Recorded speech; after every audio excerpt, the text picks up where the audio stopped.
Hello friends, हमारे channel philosophy talks में आपका स्वागत है। आज हम जानेंगे कि मन एक अगोचर अनुद्रव्य कैसे है। इस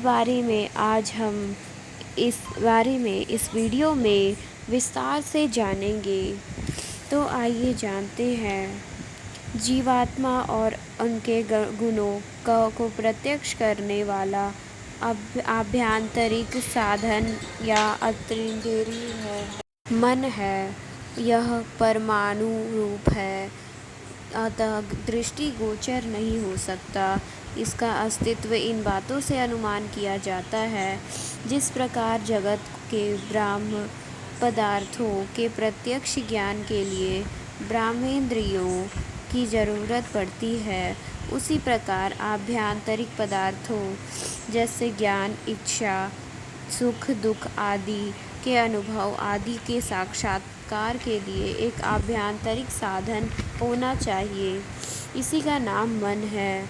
दूसरे, यह देखने में आता है कि यद्यपि पांचों ब्रह्मेंद्रियों एक ही समान अपने अपने विषयों से संयुक्त रहते हैं, तथापि हमें रूप, रस, गंध, शब्द, स्पर्श इन सभी का ही एक साथ अनुभव नहीं होता।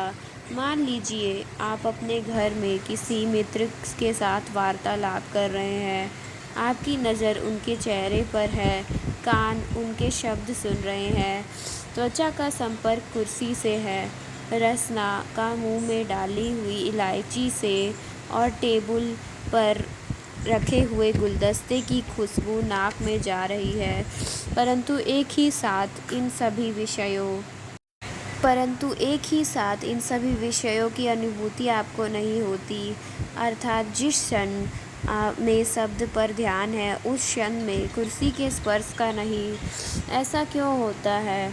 इस बात से सूचित होता है कि ब्रह्मेंद्रियों का विषय के साथ जो संपर्क, उसे अतिरिक्त भी कोई ऐसा कारण है जिसकी वजह से एक समय में एक ही विषय की अनुभूति हो सकती है।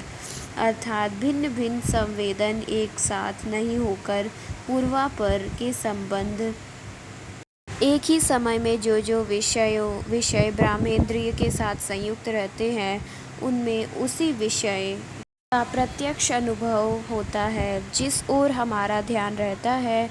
इसका अर्थ यह हुआ कि प्रत्यक्षीकरण के लिए विषय पर मनोयोग होना भी आवश्यक है।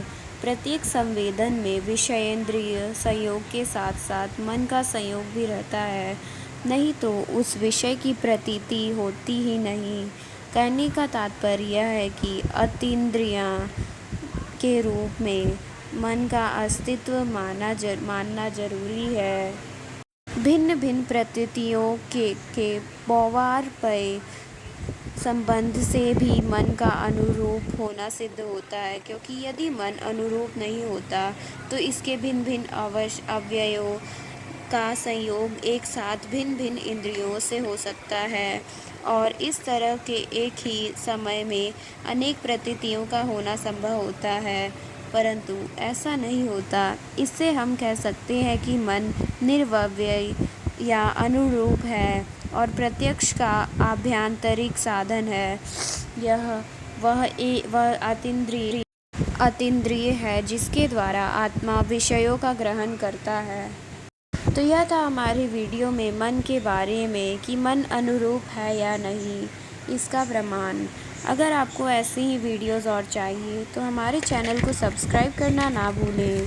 धन्यवाद।